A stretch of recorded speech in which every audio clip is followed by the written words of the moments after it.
إن الله كان عليكم رقيبا يا أيها الذين آمنوا اتقوا الله حق تقاته ولا تموتن إلا وأنتم مسلمون يا أيها الذين آمنوا اتقوا الله وقولوا قولا سديدا يصلح لكم أعمالكم ويغفر لكم ذنوبكم ومن يطع الله ورسوله فقد فاز فوزا عظيما أما بعد فإن أصدق الحديث كتاب الله وخير الهدي هدي محمد صلى الله عليه وسلم وشر الأمور محدثاتها وكل محدثة بدعة وكل بدعة ضلالة وكل ضلالة في النار أيها الناس اتقوا الله فإن التقوى ملاك الحسنات واعلموا أن الله عز وجل جعل التقوى ثمن الجنة فمن لم يتق الله لم يدخل الجنة قال الله عز وجل تلك الجنة التي نورث من عبادنا من كان تقيا فالمتقون هم الذين يدخلون الجنة وإذا بقي من أدران المعاصي والذنوب فإن الله عز وجل يدخله الجنة حتى يتطهر منها সম্মানিত মুসলিয়ানে কিরাম, আমি আমার নিজেকে আপনাদেরকে আল্লাহর তাকওয়া অবলম্বন করার অনুরোধ জানাচ্ছি। যেই তাকওয়া অবলম্বন করলে আমরা আল্লাহর জান্নাত পেয়ে ধন্য হতে পারব। একজন মানুষের ইমানদারের সবচেয়ে বড় অভিষ্ট লক্ষ্য হচ্ছে এটা, জান্নাতে যাবে। জান্নাত আমাদের পিতা আদমের ঘর ছিল, বাড়ি ছিল, যেখানে তারা ছিল, যেখানে গ্যারান্টি ছিল তিন জিনিসের, ইন্না লাকা আল্লা তাজুআ ফিহা ওয়া লা তা'রা। এই জান্নাতে লা তাজুআ ফিহা, তুমি ক্ষুধার্ত হবে না, ওয়া লা তা'রা, বস্ত্রের কোনো অভাব হবে না, ওয়া লা তাদমা ফিহা ওয়া লা তাদহা, বাসস্থানের জন্য সূর্যের আলো তোমাকে সেখানে কষ্ট দিবে না, বাসস্থানের ব্যবস্থা সেখানে করা হয়েছে। যে তিন জিনিসের জন্য আজ সারা দুনিয়ার মানুষ অন্য হয়ে ঘুরছে, সেটা কি? ভাত, কাপড়, বাসস্থান।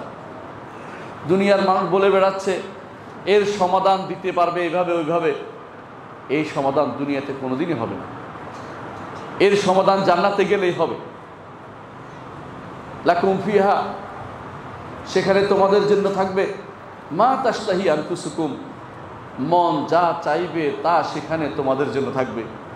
ওয়ালাকুম ফিহা মা তাদউন, সেখানে যা দাবি নিয়ে দাবি করে নিবা সেটাও তোমাদের জন্য থাকবে। নুজুলাম মিন গফুরির রাহিম, ক্ষমাশীল দয়াদ্রের পক্ষ থেকে তোমাদের জন্য মেহমানদারি হিসাবে আল্লাহ তাআলা সেটা রাখবেন। ওই মেহমানদারি আমরা পেতে চাই, ওই জান্নাতে যেতে চাই। যে জান্নাতে গেলে আল্লাহ তাআলা জান্নাতের উপরে থাকবেন, আমরা জান্নাতের নিচে থাকবো, জান্নাতে থাকবো।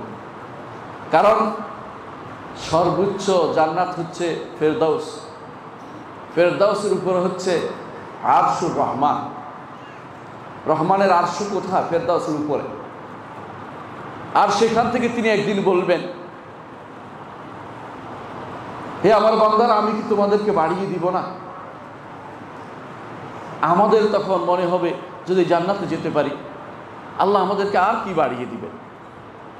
আমরা তখন বলবো, যদি জান্নাতে যেতে পারি বলবো, আলাম তুবাইয়িদু উজুহানা, আপনি কি আমাদের চেহারা শুভ্র করে দেননি? আলাম তুদখিলনাল জান্নাহ, আপনি কি আমাদেরকে জান্নাতে প্রবেশ করাননি? আলাম তুনাজ্জিনা মিনান নার, আপনি কি আমাদেরকে জাহান্নাম থেকে নাজাত দেননি? মানে আমাদের কাছে তখন আর কোনো প্রাপ্তি মাথায় আসবে না। আল্লাহ তাআলা তখন বলবেন, ওয়ালাদাইনা মাজিদ, আমার কাছে বাড়তি আছে। সে বাড়তি কি? তিনি তার চেহারা মোবারক আমাদের জন্য উন্মুক্ত করবেন। সেই চেহারা দেখার মর্যাদা হবে পৃথিবীর শ্রেষ্ঠ মর্যাদা। দুনিয়ার বুকে আল্লাহর পরিচয় লাভ হচ্ছে শ্রেষ্ঠ নেয়ামত, আর আখিরাতে আল্লাহকে দেখা হচ্ছে শ্রেষ্ঠ নেয়ামত। আল্লাহকে দেখা হচ্ছে শ্রেষ্ঠ নেয়ামত। আর আল্লাহকে দেখতে হলে জান্নাতুল ফেরদাউসটা যেন আমরা পাই, সে দোয়া সবসময় করতে হবে।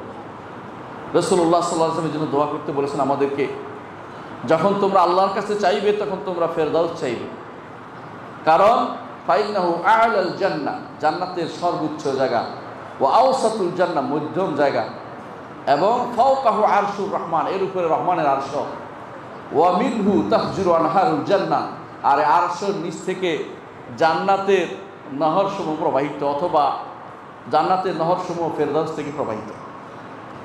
এর অর্থ হচ্ছে আরশ কেন্দ্রিক আমাদের চিন্তাভাবনা, এবং আরশ হচ্ছে সর্বোচ্চ সৃষ্টি, দুনিয়ার সকল সৃষ্টির উপরে সর্বোচ্চ সৃষ্টি হচ্ছে আরশ। আরশের উপরে রয়েছেন রব্বুল আলামিন। ঈমানদার মাত্রই তা বিশ্বাস করতে হবে, এর ব্যতিক্রম কোনো বিশ্বাস যদি কারো থাকে তার ঈমান শুদ্ধ হয়নি, এখনই তার ঈমান শুদ্ধ করার সময় রয়েছে। সম্মানিত মুসলিয়ানে কেরাম, আল্লাহ তাআলা আমাদেরকে এই তাকওয়া অবলম্বন করলেই শুধু সে জান্নাতে দিবেন। তাকওয়া যাদের ঘাটতি আছে তারা জান্নাতে যেতে পারবে না, জান্নাতে যেতে পারবে না যতক্ষণ না তাকওয়ার ঘাটতি যেগুলিতে হয়েছে এগুলিকে ফেলে দিয়ে যাবে। অর্থাৎ আপনার গুনাহ খাতা যতক্ষণ পর্যন্ত পরিচ্ছন্ন না হচ্ছে ততক্ষণ পর্যন্ত জান্নাতে যেতে পারবেন না। তাকওয়ার অধিকারী করেই আল্লাহ জান্নাতে দিবেন। আমরা বিভিন্ন রকমের গুনাহ করে থাকি, রাত দিন গুনাহ করি। এই গুনাহ বিভিন্নভাবে আল্লাহ ক্ষমাও করেন। দুনিয়াতে ক্ষমা করেন তওবা ইস্তেগফারের মাধ্যমে, আবার ক্ষমা করেন বিপদ আপদের কারণে, বিপদ আপদ হলেও ক্ষমা করেন, আবার ক্ষমা করেন দোয়ার কারণে, অন্যরা আমার জন্য দোয়া করলো সেটাও ক্ষমা হয় ফেরেশতাদের দোয়ার কারণে। কিন্তু এরপরেও কিন্তু ক্ষমার ব্যবস্থাপনা রয়েছে। একজন মানুষ যদি মারা যায়, তার জন্য যদি কোনো 40 জন, সহিহ হাদিসে 40 জন, কোনো কোনো হাদিসে 100 জন, কোনো কোনো হাদিসে একটা বিরাট গোষ্ঠী যদি দোয়া করে, সুপারিশ করে, আল্লাহ তাকে ক্ষমা করে দেন। আমরা যখন দাঁড়াই, যখন জানাজার সালাত, তখন আল্লাহুম্মা গফির লাহু ওয়ারহামহু ওয়াআফিহি ওয়া'ফু আনহু বলতে থাকি। এটাই দোয়া, এটাই সুপারিশ। রাসূলুল্লাহ সাল্লাল্লাহু আলাইহি ওয়াসাল্লাম বলেছেন, 40 জন যদি এরকম মানুষ সুপারিশ করে যারা আল্লাহর সাথে শরীক করে না, আল্লাহ তার জন্য তার সুপারিশ কবুল করেন। আল্লাহু আকবার। এর অর্থ হচ্ছে এই মসজিদগুলো লা মাসজিদুন উসসিসা আলা তাকওয়া মিন আউওয়ালি ইয়াউমিন আহাক্কু আন তাকুমা ফিহি, যেই মসজিদই তাকওয়ার উপর প্রতিষ্ঠিত। যদিও আয়াতটি মুহাম্মদুর রাসূলুল্লাহ সাল্লাল্লাহু আলাইহি ওয়াসাল্লাম মসজিদ এবং মসজিদে কুবার জন্য, কিন্তু জগতের যেখানেই তাকওয়ার উপর ভিত্তি করে মসজিদ প্রতিষ্ঠিত হবে, সেখানে যারা সালাত আদায় করবে, শিরিক মুক্ত জীবন যাপন করবে, এদের জন্য, এরা মানুষের জন্য দোয়া করলেও আল্লাহ কবুল করে। শিরিক মুক্ত আপনি গেছেন কিন্তু গুনাহ আছে, কিন্তু 40 জন যদি শিরিক মুক্ত ব্যক্তি আপনার জন্য দোয়া করে, আপনার এটা বড় নেয়ামত। এই জন্য এই মসজিদগুলোতে আপনার জানাজা হয়, এই মসজিদের মুসল্লি দিয়ে যদি আপনার জানাজা হয়, এটাও আপনার জন্য নেয়ামত হিসেবে বিবেচিত হবে। কারণ আপনি তো এর মাধ্যমে ক্ষমা পেয়ে যাচ্ছেন, মরার পরেও ক্ষমা পাচ্ছেন। যদি তাতেও ক্ষমা না হয়, বড় পাপিষ্ঠ ব্যক্তি কবরে যখন যাবে, সেখানে যদি কোনো আযাব হয়, সুয়াল হয়, জবাব হয়, কষ্ট হয় বান্দার, ঈমানদার বান্দার যদি কষ্ট হয়, এতেও তার গুনাহ মাফ হয়। এরপর হাসরের মাঠে যখন উঠবে, সেখানেও যদি সে গুনাহ যদি মাফ না, হাসরের মাঠে যে কষ্ট, সেখানেও তার গুনাহ মাফ হবে। এরপরে যখন ফুলসিরাত পার হবে, কষ্ট করা হবে, সেখানেও তার গুনাহ মাফ হবে।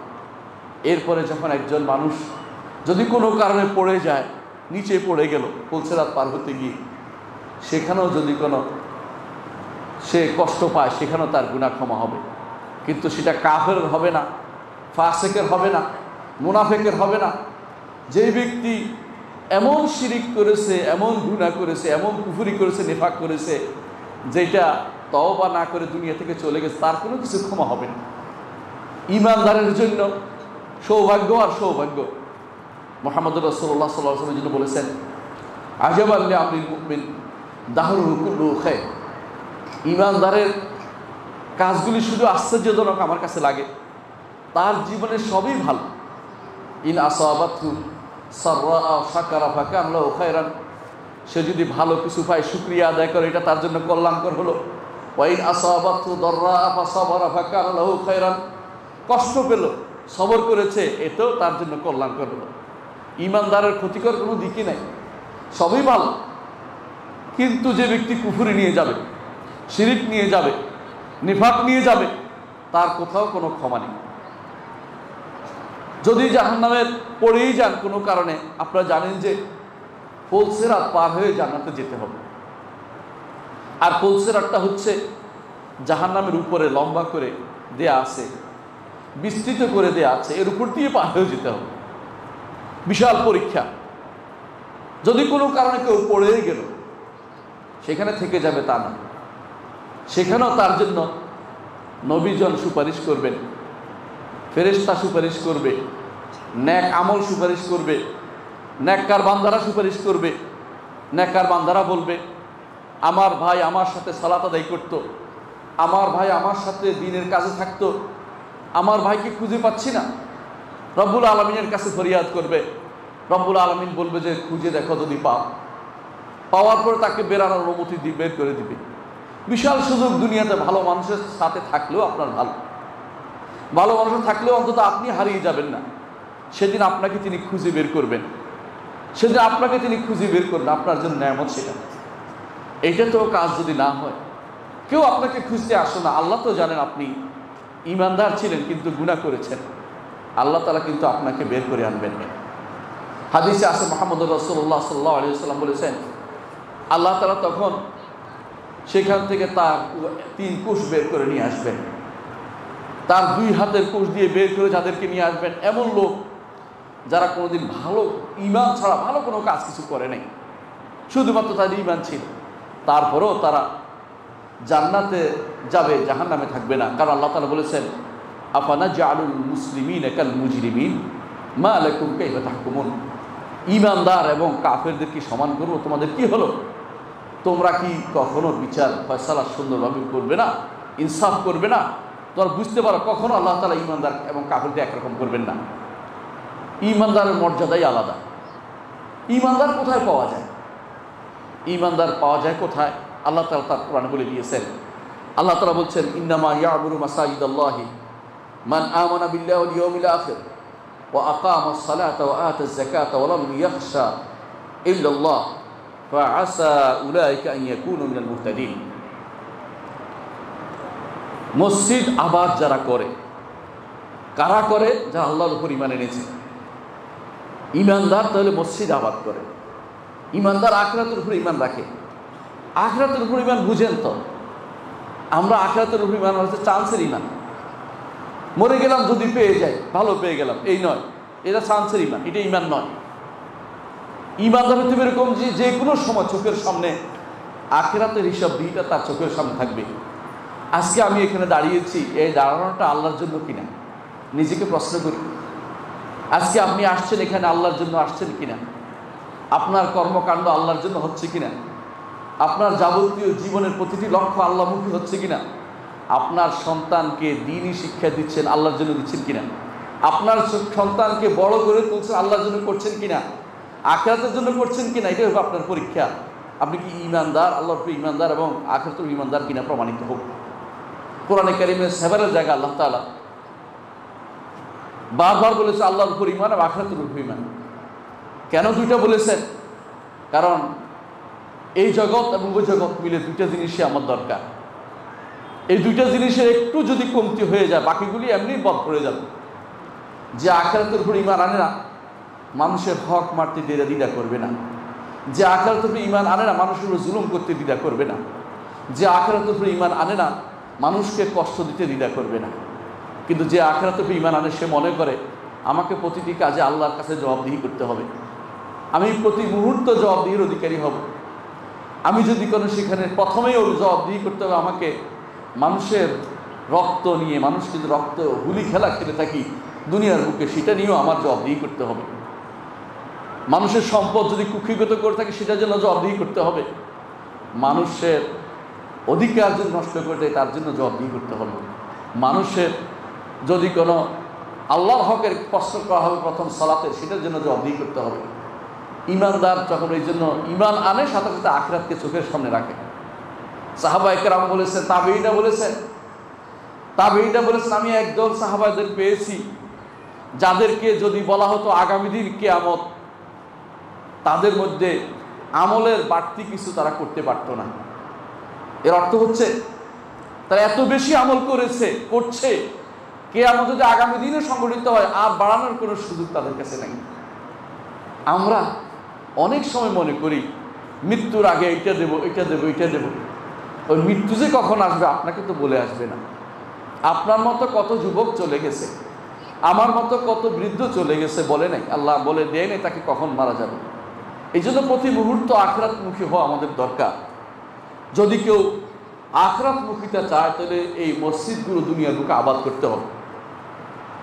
মসজিদ আবাদ দুইভাবে হয়, একটি হচ্ছে মসজিদ নির্মাণ করা, আরেকটি হচ্ছে মসজিদে নিজে হাজির হওয়া। ওই ব্যক্তি সৌভাগ্যবান যে ব্যক্তি দুটি কাজে করতে পেরেছে। যদি আর্থিক সঙ্গতি না থাকে, যেই ব্যক্তি মসজিদে নিয়মিত হাজির হবে, মসজিদে সালাত আদায় করবে, সেই ব্যক্তি দুইটাই সওয়াব পেয়ে যাবে, কারণ নিয়তের কারণে সে দুইটাই পাবে। কিন্তু শুধু মসজিদ নির্মাণ করলেই হবে না, মসজিদকে আবাদ করার নিয়ত আপনার আমার মাথায় থাকতে হবে। একজন মানুষ এই ঘরগুলোতে থাকার জন্য আল্লাহ তাআলা নির্দেশ দিয়েছেন। আল্লাহ তাআলা বলছেন, ফি বুয়ুতিন আযিনাল্লাহু আন তুরফা ওয়া ইউযকারা ফিহা ইসমুহু। কিছু ঘর আছে এগুলোতে আল্লাহ তাআলা নির্দেশ দিচ্ছেন এগুলোতে যেন তার নাম বড় করে তোলা হয়, তার নাম বড় করে উচ্চারণ করা হয়। আপনি যখন বলবেন আল্লাহু আকবার, যখন আযান দিবেন, যখন একামত দিবেন, যখন সালাতে দাঁড়াবেন, প্রতিটি রোকনে যাওয়ার সময় যখন তাকবীর দিবেন, আপনি আল্লাহ তাআলার বড়ত্ব ঘোষণা করলেন। কেমন বড় তিনি, আল্লাহর বড়ত্ব কি আপনি ধারণ করতে পারেন? আপনার মাথায় কি বুঝবেন কেমন বড় তিনি? আপনি বুঝবেন না। হাদিসে আসুন, বুঝতে পারবেন আল্লাহর বড়ত্ব। রাসূলুল্লাহ সাল্লাল্লাহু আলাইহি ওয়াসাল্লাম বলেছেন, আল্লাহ তাআলা এক আঙ্গুলের উপরে জমিন রাখবেন, আরেক আঙ্গুলের উপরে আসমান রাখবেন, আরেক আঙ্গুলের পাহাড় পর্বত রাখবেন, আর অন্যান্য সৃষ্টি আরেক আঙ্গুলে রাখবেন। 5 আঙ্গুলের কথা আল্লাহ তিনি বর্ণনা করেছেন। আঙ্গুলের উপরে এত কিছু তিনি রাখবেন।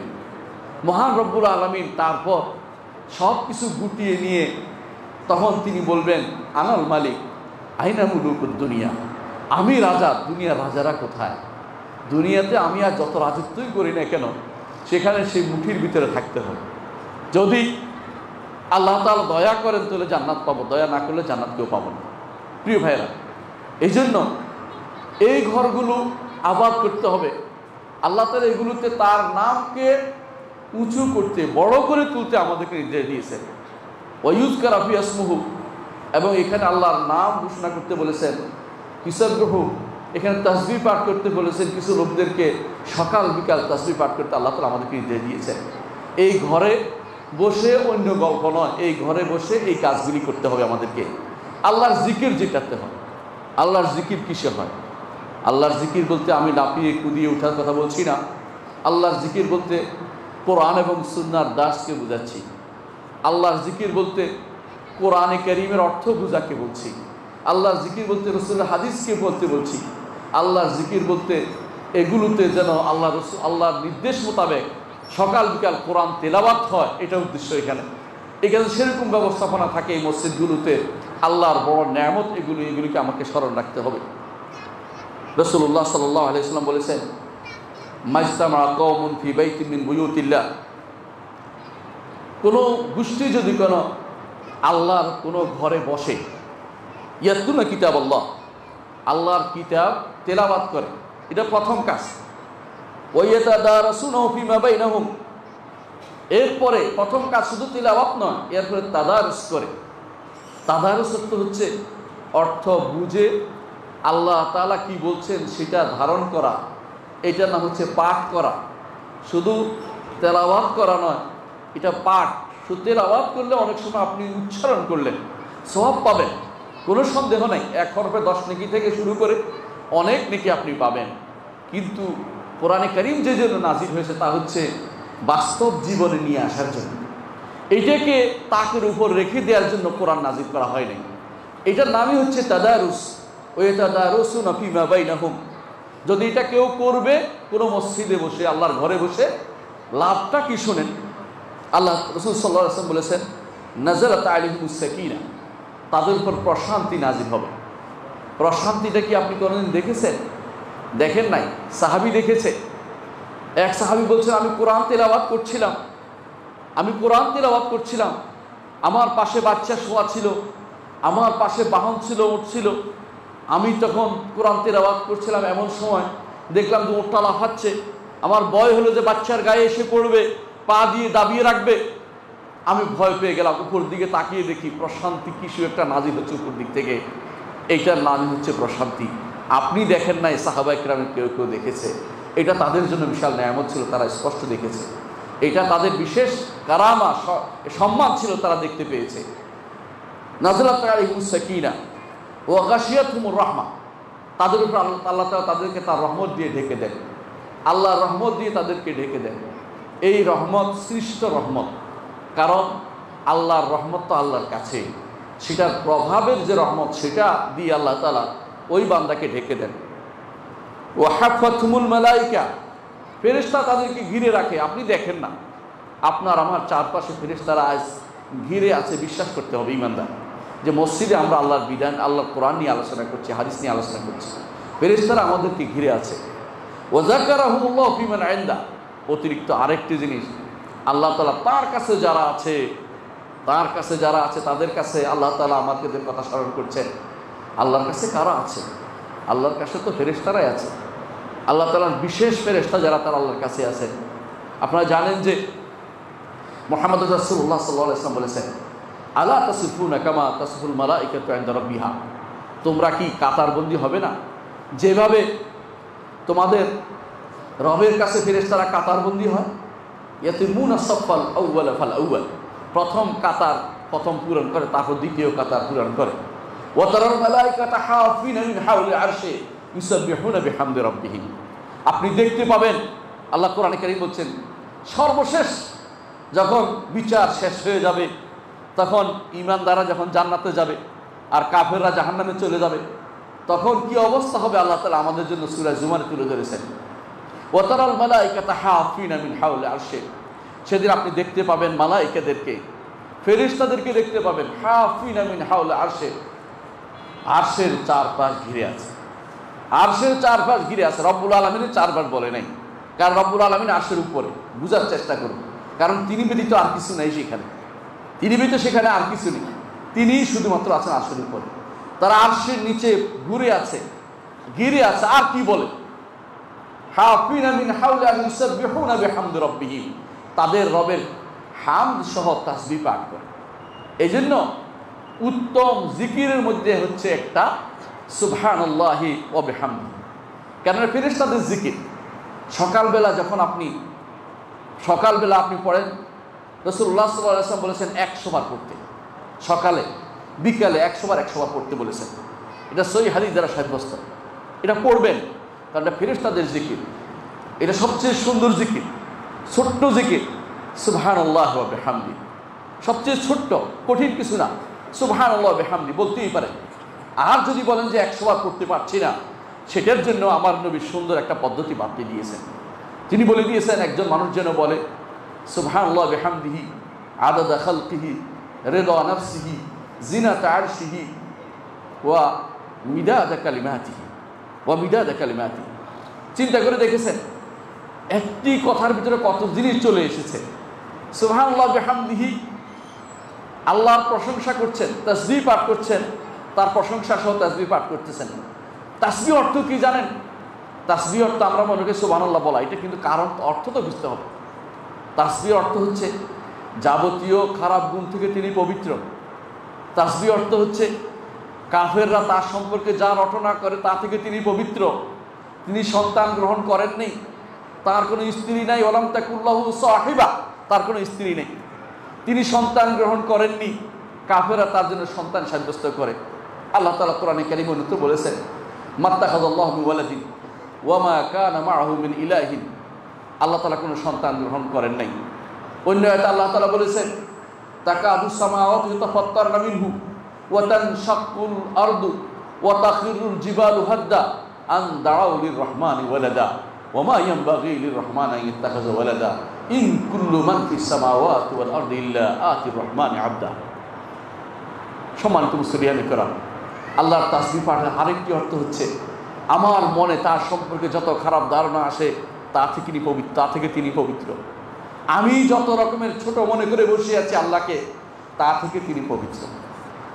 আমি আল্লাহর সিফাত অস্বীকার করে তার সিফাতকে যখন স্বীকার করছি না, তা থেকে তিনি পবিত্র। অর্থাৎ তার সিফাত সাব্যস্ত করতে হবে, তার গুণাবলী সাব্যস্ত করতে হবে। এই জন্য সুবহানাল্লাহি ওয়া বিহামদিহি এটা অবশ্যই আমরা বলবো, যখনই সুযোগ পাবো সকালে বিকালে বলবো, এবং বেশি করে এটা বলবো সুবহানাল্লাহি ওয়া বিহামদিহি আদাদা খালকি, তার সৃষ্টির সংখ্যা অনুপাতে। আল্লাহর সৃষ্টির সংখ্যা কি আপনি গুণে শেষ করতে পারবেন? আল্লাহর সৃষ্টির কত সংখ্যা রয়েছে। সুবহানাল্লাহি ওয়া বিহামদিহি আদাদা খালকিহি রিদা নাফসিহি, একটা হচ্ছে সংখ্যা গণা যেটা যায়, আরেকটা হলো সংখ্যা রিদা নাফসিহি, নিজে তিনি যতটুকুতে সন্তুষ্ট হন। কতটুকুতে আমার রব্বুল আলামিন সন্তুষ্ট হন আপনি কি সেটা জানেন?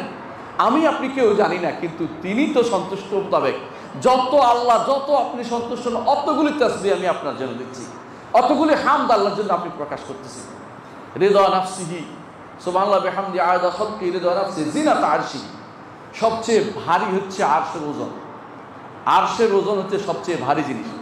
আসমান এবং জমিনে সবচেয়ে ভারী জিনিস হচ্ছে, এগুলি কিছুই না, বড় বেশি ভারী হচ্ছে আরশ, কারণ সবচেয়ে বড় সৃষ্টি হচ্ছে আরশ। আপনারা জানেন আরশের সামনে এই পৃথিবী আর কুরসি আছে, এই কুরসির মধ্যে এই সমস্ত সৃষ্টি 7টি মুদ্রার মতো কুরসির মধ্যে। আর কুরসি আরশের সামনে ছোট্ট একটা জিনিস, ফেলে রাখা জিনিসের মতো। আরশ কত বড়, সে আরশ বহনকারী ফেরেশতা আছে। আল্লাহ তাআলা কোরআনে কারীম বলেছেন ওয়া ইয়াহমিলু আরশ রাব্বিকা ফাওকাহুম ইয়াওমাইদিন থামানিয়া, সেদিন আপনার রবের আরশ বহন করবে 8 জন। রাসূলুল্লাহ সাল্লাল্লাহু আলাইহি ওয়াসাল্লাম তার মধ্যে একজনের বর্ণনা দিয়েছেন। তিনি বলেছেন তার কানের লতি থেকে কাঁধ পর্যন্ত দূরত্ব হচ্ছে 500 বছরের রাস্তা।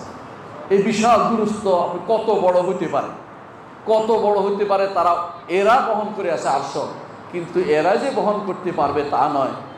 আল্লাহ তাআলা এগুলিও তার কুদরতে তাদের কাঁধে দিয়ে তিনি তার মহত্ব বড়ত্ব প্রকাশ করেছেন। এই ফেরেশতা তারপর তারাই আল্লাহ তাআলার ইচ্ছে শুধুমাত্র তারা বহন করতে পারছে।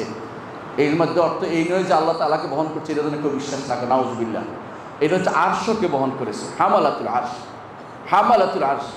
আপনি যখন দোয়া করেন বলেন ও হামালাতুল আরশ কথা দিয়ে দোয়া করেন কেন? কারণ হামালাতুল আরশ হচ্ছে সবচেয়ে বড় সৃষ্টিদের অন্তর্ভুক্ত। প্রিয় ভাইরা, আদাদা খালকি রিদা নাফসি জিনাতা আরশি মিদাদা কালিমাতি, সবশেষে বলেন তরল জিনিস দিয়েও বলছেন যে তার কালিমা সমূহ, আল্লাহর বাণী কোরআন, আল্লাহর বাণী তাওরাত, আল্লাহর বাণী জাবুর, আল্লাহর বাণী ইনজিল, সুহফ ইব্রাহিম ও মুসা, এগুলো আল্লাহর বাণী। কোরআন ব্যতীত আর কোনোটাই অবিকৃত নয়, সবগুলি নষ্ট তারা বিকৃত করে ফেলেছে, সবগুলোতে তারা নিজেদের হাত ঢুকিয়েছে।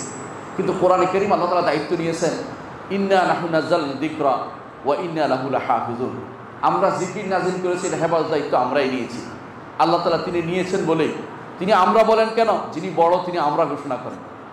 এই জন্য আমরা বলেছেন তিনি আমরা দায়িত্ব নিয়েছি, তিনি দায়িত্ব নিয়েছেন, এই জন্য সেটা হেফাজত থাকবে কিয়ামত পর্যন্ত। কোনোদিন সেখানে কেউ হাত ঢুকানো, একটা হরকত পরিবর্তন করার ক্ষমতা কার থাকবে না। এই আল্লাহর কালাম লেখার জন্য যত কালি প্রয়োজন, এটা তো শুধু যেগুলো আমাদের কাছে কালিমা আছে। কালিমা 2 প্রকার আছে, কালিমা কাউনিয়া, একটা কালিমা শারঈয়া। একটা হচ্ছে প্রাকৃতিক কালিমা, আল্লাহ অর্ডার দিয়েছেন সূর্য পূর্ব দিকে উঠো, এটাও কালিমা। সমস্ত সৃষ্টির জন্য যে অর্ডার দিয়েছেন এগুলিও কালিমা, এগুলি অনেক বেশি। এগুলিকে বলা হয় আল কালিমাতুল্লাহি তাম্মাত। এগুলি কালিমাতুল্লাহি তাম্মাত, যখন আপনি বলেন আউযু বিকালিমাতিল্লাহি তাম্মাতি মিন শাররি মা খালাকা, এগুলি হচ্ছে কালিমা কাউনিয়া। আর কালিমা শারঈয়া, যেমন আমরা দোয়া করি, সূরা ফাতিহা পড়ে ফু দেই কোনো রোগী হলে, অসুস্থ হলে, এটাও কালিমা শারঈয়া। দুইটাই আমি দুইটার ওসিলা দিয়ে আপনি আল্লাহর কাছে চাইতে পারেন, আশ্রয় চাইতে পারেন, কারণ দুইটাই আল্লাহর সিফাত, আল্লাহর গুণ। আল্লাহর গুণের আশ্রয় চাওয়া যায়। আউযু বিকালিমাতিল্লাহি তাম্মাত মিন শাররি মা খালাক যখন বলেন। এখানে দেখেন যে হাদিসে এসেছে যে মিদাদ কালিমাতি, তার কালিমা সমূহের মিদাদ, কালি, এগুলির অনুপাতে কালির কত হতে পারে। কালি কি বলেছেন কোরআনে কারিমে? আল্লাহ তাআলা বলেছেন ওয়ালাউ আন্না মা ফিল আরদি মিন শাজারাতিন আকলাম ওয়াল বাহরু ইয়ামুদ্দুহু মিন বা'দিহি সাবআতু আবহুর মা নাফিদাত কালিমাতুল্লাহ। যদি দুনিয়াতে যতগুলো সমুদ্র আছে সেগুলি কালি হয়, যতগুলো গাছ আছে সেগুলো কলম হয়, আল্লাহর কালিমা লেখে কোনোদিন এগুলি দিয়ে শেষ করতে পারবে না। এর অর্থ বুঝেছেন? এত পরিমাণ আমি আল্লাহর জন্য সুবহানাল্লাহি ওয়া বিহামদিহি বলছি। এই দোয়াটা যখন করি তখন এই মাথায় যেন থাকে আমার যে আল্লাহর জন্য আমি সব রকমের তাসবিহ দিচ্ছি, সেটা তরল হোক, ওজনের জিনিস হোক, সংখ্যার জিনিস হোক, অথবা সেটা সন্তুষ্ট বিধানের জিনিস হোক, এই সব রকমের সুবহানাল্লাহি ওয়া বিহামদিহি এটা আমি পেশ করতেছি। এই জন্য ফেরেশতারা যাকারাহুমুল্লাহু ফি মান ইনদা, আল্লাহর কাছে যারা আছে তাদের কাছে ফেরেশতারা, আল্লাহর কাছে যারা আছে তাদের কাছে আল্লাহ তাআলা এই ফেরেশতাদের কথা, এই আপনার কথা আলোচনা করেন। ফেরেশতাদের কাছে কি আলোচনা করেন? যে আমার বান্দা অমুকখানে বসে জিকির করছে। কোনো হাদিসে এটাও আছে, কোনো হাদিসে এটাও আছে। আল্লাহ তাআলা তখন জিজ্ঞাসা করেন তারা কি চাচ্ছে? তারা জান্নাত চায়। কি থেকে তারা মুক্তি চাচ্ছে? জাহান্নাম থেকে মুক্তি চাচ্ছে। তারা কি জান্নাত দেখেছে? দেখেনি। তারা কি জাহান্নাম দেখেছে? দেখেনি। যদি দেখতো কি হতো? বেশি করে তারা জাহান্নাম থেকে মুক্তি চাইতো, জান্নাত চাইতো। তো না দেখেই তারা ঈমান এনেছে। আল্লাহ তাআলা তখন তাদেরকে বলবেন উশহিদুকুম আন্নী কাদ গাফারতু লাহুম, তোমাদেরকে সাক্ষী রেখে বলছি আমি তাদেরকে ক্ষমা করে দিলাম। কোনো ব্যাপারে এটা এসেছে। সুতরাং ঈমানদার সবসময় আশা করবে আল্লাহ আমাকে ক্ষমা করবে, কিন্তু শর্ত হচ্ছে এটা আল্লাহর ঘরকে আবাদ করতে হবে। কারণ হাদিসে এসেছে যে একজন আল্লাহর ঘরে যখন বসে কোরআন পাঠ করে, কোরআন নিয়ে গবেষণা করে, কোরআন দার্স করে, কোরআন নিয়ে যখন আলোচনা করে, কোরআনে কারীম নিয়ে যখন তাদের জীবনটা গঠিত হয়, তখন আল্লাহর কাছে তারা সমাদৃত হয়। আপনি কি আশ্চর্য হচ্ছেন না? যখন আপনি কোরআন তেলাওয়াত করেন, আপনি আল্লাহর আলোচনা করেন, আর কোরআন তেলাওয়াত করার পরে আল্লাহ আপনার আলোচনা করেন। সুবহানাল্লাহ। এর চেয়ে সুন্দর জিনিস আর কি হতে পারে? ঈমানদার সবসময় চাইবে আমার আলোচনা উপরে হোক, আমার আলোচনা আল্লাহর কাছে হোক, আমার আলোচনা দুনিয়ার বুকে না হোক। দুনিয়ার বুকে আপনার আলোচনা যে কোনো সময় বন্ধ হয়ে যেতে পারে। কবর যত পুরান হয় মানুষ তত দূরে সরে যায়। কবর পুরান হলে সন্তানরাও জিয়ারত করতে ভুলে যায়। কিন্তু রব্বুল আলামিনের কাছে আপনার আলোচনা চালু থাকবে যদি আপনি এই মসজিদগুলো আবাদ করতে পারেন। প্রিয় ভাইয়েরা, মুহাম্মদ রাসূলুল্লাহ সাল্লাল্লাহু আলাইহি ওয়াসাল্লাম বলেছেন যে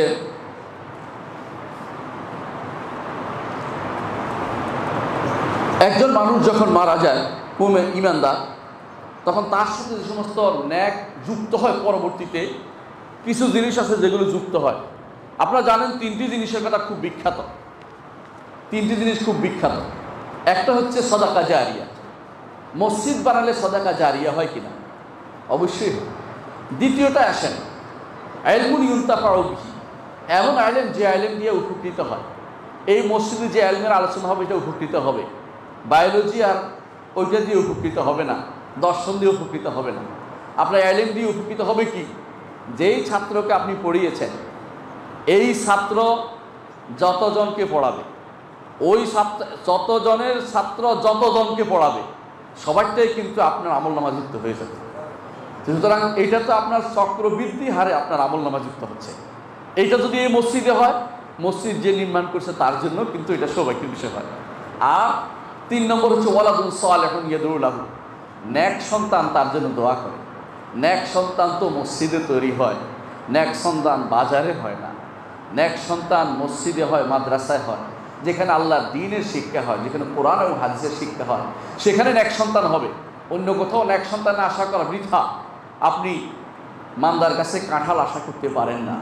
যেখানে যেটা হয় সেখানে আপনাকে যেতে হবে।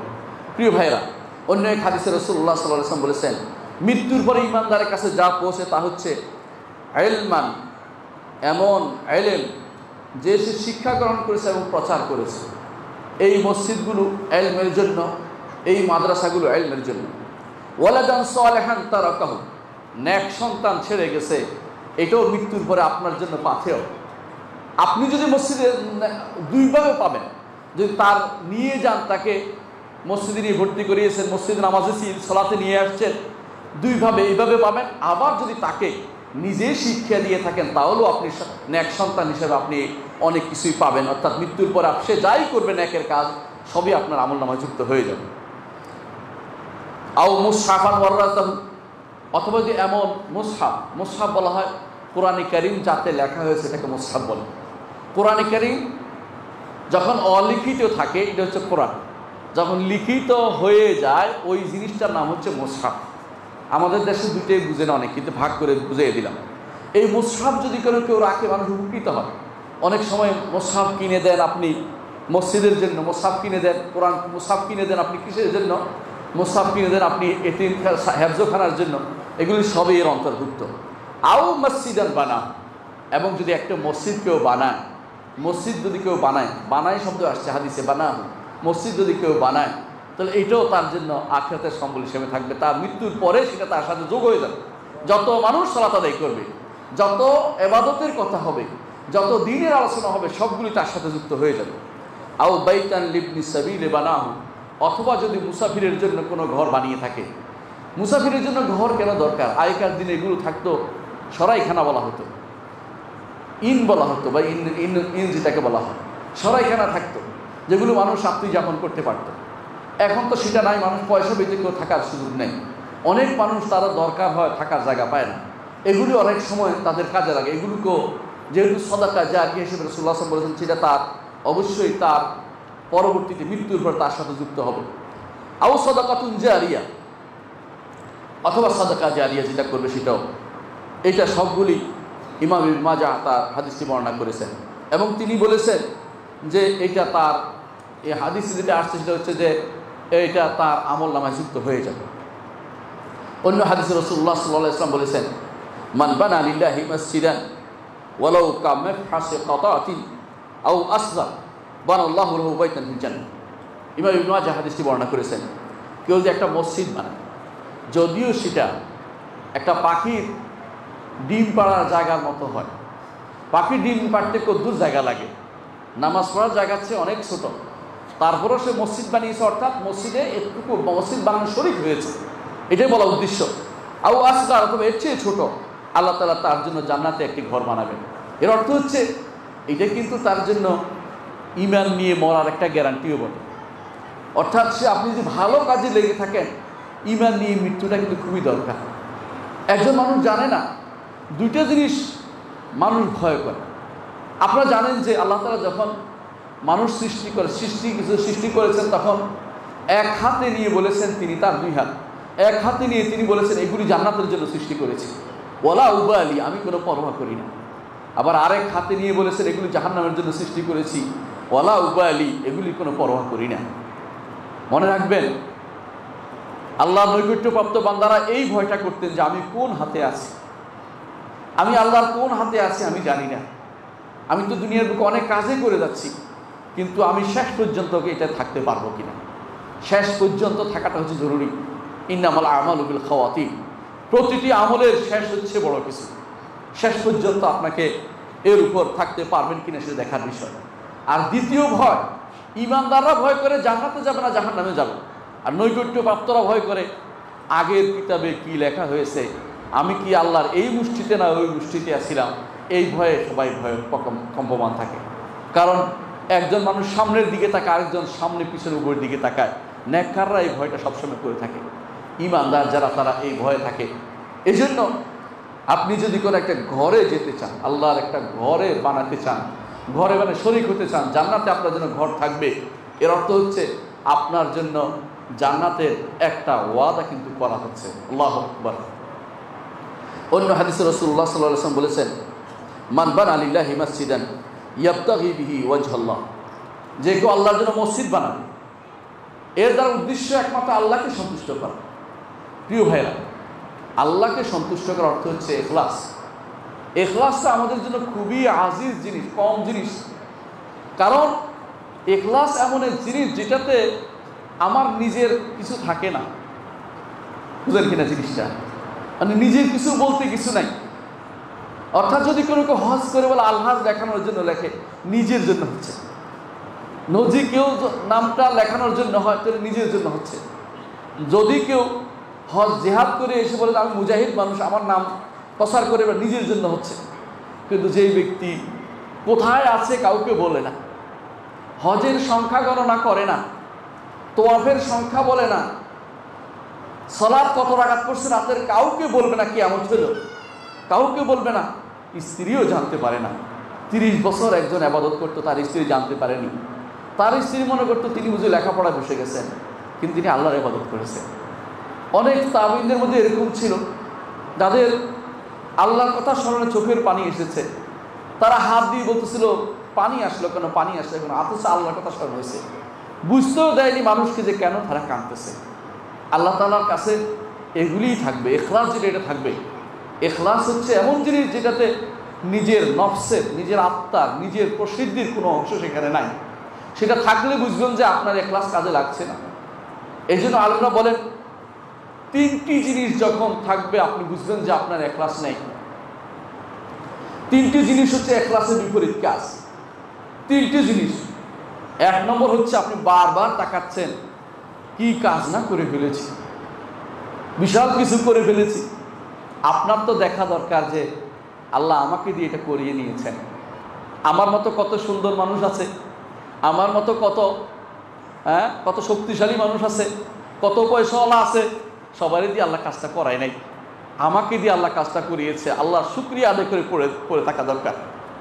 ইব্রাহিম আলাইহিস সালাম এবং ইসমাইল আল্লাহর ঘর তুলতেছেন, আর কি বলতেছে, রব্বানা তাকাব্বাল মিন্না ইন্নাকা আনতাস সামিউল আলিম। আল্লাহ আমাদের থেকে কবুল করুন, আল্লাহ কবুল করুন। আল্লাহর ঘর তুলতেছে। তারপর আপনি তো শোনেন, সর্বশ্রোতা, সব কিছু জানেন, সর্বজ্ঞ। আপনার কাছে চাচ্ছি, আপনি কবুল করুন। ইখলাসের 1 নম্বর কাজ হচ্ছে কাজ করে এটাকে বলা হোক কেউ, এটা চাইবেন না। যারা যদি কেউ বলে অমুক ভাই তমুক ভাই, এগুলিতে ইখলাসের নাম গন্ধও নাই। এগুলি যদি কেউ চায় বুঝবেন যে অমুক ভাই তমুক ভাই নিজের প্রচারণা চাচ্ছে। এইটা আজ অনেকখানে আপনি দেখতে পাবেন। কেউ আসলে মনে করে যে আমার কথা তো বলা হলো না, না আপনার কথা না বলাই ভালো, বললে বন্ধ করাই দিবেন, দরকার হলে আপনার আমল নষ্ট করে ফেলবে, আপনাকে খারাপ অবস্থায় নিয়ে যাবে। আল্লাহ যদি না চাইতেন, আল্লাহ কোরআনে বলেছেন মা যাকা মিনকুম মিন আহাদিন আবাদা, কেউ তোমাদের মধ্যে কেউ পবিত্র হতে পারবে না। ওয়ালাকিন আল্লাহ ইউযাক্কি মান ইয়াশা, আল্লাহ যাকে ইচ্ছে তাকে তিনি পবিত্র করেন। শুধু ইখলাসের প্রথম কাজ হচ্ছে কে কি আল্লাহর জন্য দিয়েছেন ভাই, কে কি আমরা দিচ্ছি, আমরা না বলি। আমরা আল্লাহর কাছে সবসময় বলি আল্লাহ যেন কবুল করে, আল্লাহ যেন এই প্রতিষ্ঠানটি কবুল করে, এরকম মসজিদগুলো আল্লাহ যেন কবুল করে। আপনাদের দানগুলো বলে দিতে পারবো না কে কত দিয়েছে, কোনোদিন বলতেও চাই না, আপনারাও চাইবেন না।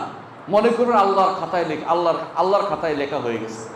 মুহাম্মদুর রাসূলুল্লাহ সাল্লাল্লাহু আলাইহি ওয়াসাল্লাম বলেছেন, কেউ যদি তোমাদের কেউ দান করে সেটা আল্লাহ তাআলা নিজ ডান হাতে গ্রহণ করে।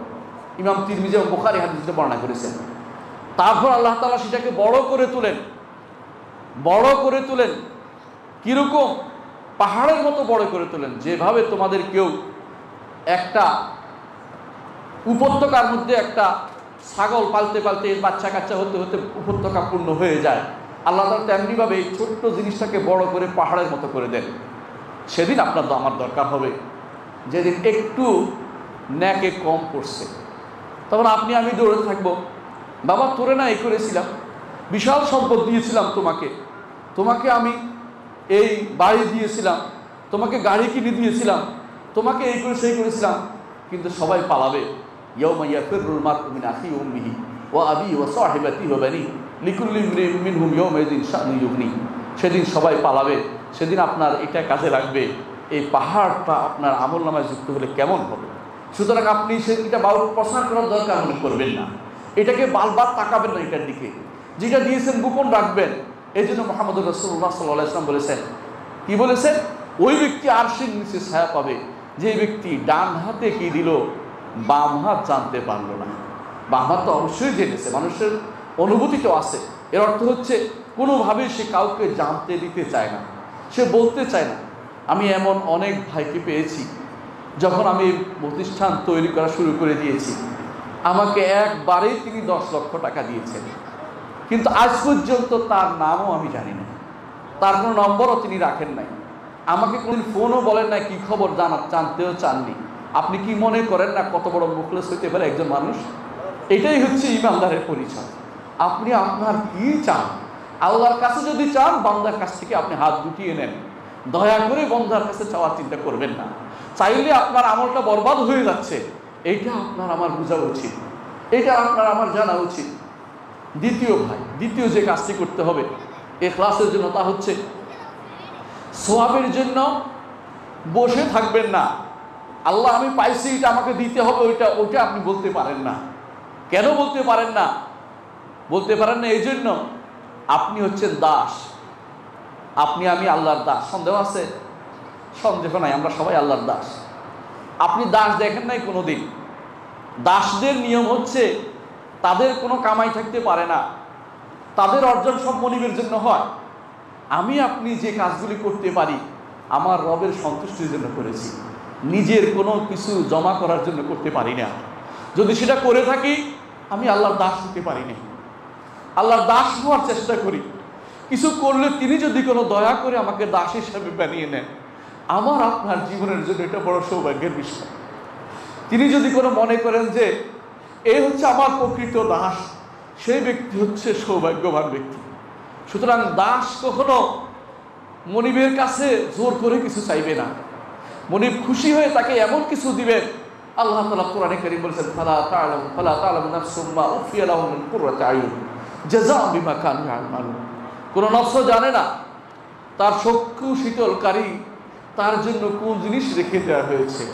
সে যা আমল করতো সেটার বিনিময়ে আল্লাহ কত কিছু রেখে দিয়েছেন। আপনি শুধু এই দুনিয়ার বুকে দাসত্ব করে যান, দাসত্বের বিনিময়ে কি দিলেন আল্লাহ এটা চাইবেন না, এটা চাওয়ার চেষ্টা করবেন না। এটা চাইলে এটা ইখলাসের বিপরীত কাজ হবে। 3 নম্বর কাজ যেটা, সেটা হচ্ছে 3 নম্বর কাজ হচ্ছে এই যে দান করেছেন বা এই খরচ করেছেন আল্লাহর জন্য, খরচ করেছেন বা আমল করেছেন কোনো কিছু, যে কোনো আমলই হোক না কেন, এই আমল যেন আপনার জন্য অহংকারের কারণ না হয়ে যায়, অহংকারের কারণ না হয়ে যায়। অর্থাৎ আপনি যেন এটা গরুর অধিক আপনার মধ্যে যেন অহংকার না এসে যায় যে আমি একটা কিছু করেছি, একটা কিছু করে বসেছি, এটা যেন না হয়। আপনি একটা কিছু করেন নাই কেন? আপনি যে আমলটা করেছেন এটা কবুল করতে হবে, কে করবে? আল্লাহ তাআলাই করবেন। আপনার আমল 2 কারণের সমস্যাজনক। 1 নম্বর হচ্ছে যেভাবে করতে বলেছে সেভাবে ঠিক মতো করতে পারেন নাই। এই জন্য সালাত যখন শেষ করি আমরা কি বলি? আস্তাগফিরুল্লাহ, আস্তাগফিরুল্লাহ, আস্তাগফিরুল্লাহ। অর্থাৎ আল্লাহ যেভাবে করতে বলেছেন করতে পারিনি। সালাত যখন হজ করি, হজের শেষে কি বলে? আল্লাহ তাআলা বলেছেন ওয়াস্তাগফিরুল্লাহ, আল্লাহর কাছে ক্ষমা চাও, কারণ যেভাবে তোমাকে করতে বলেছি সেভাবে করতে পারোনি। প্রত্যেকটি মানুষই কুল্লু বনি আদম খাত্তা ওয়া খায়রুল খাত্তাঈন আত-তাওয়াবুন। প্রতিটি বনি আদমের ভুলকারী, উত্তম ভুলকারী হচ্ছে ওই ব্যক্তি যে ব্যক্তি তওবা করে। এই জন্য যখন আপনি যেভাবে বলছে সেভাবে করতে পারেন, এর অর্থ হচ্ছে আপনি এটার দিকে থেকে অহংকারের ফেটে পড়ার কোনো কারণ নাই, আপনার অহংকার করার কোনো সুযোগ নাই, অহংকার করতে পারেন না।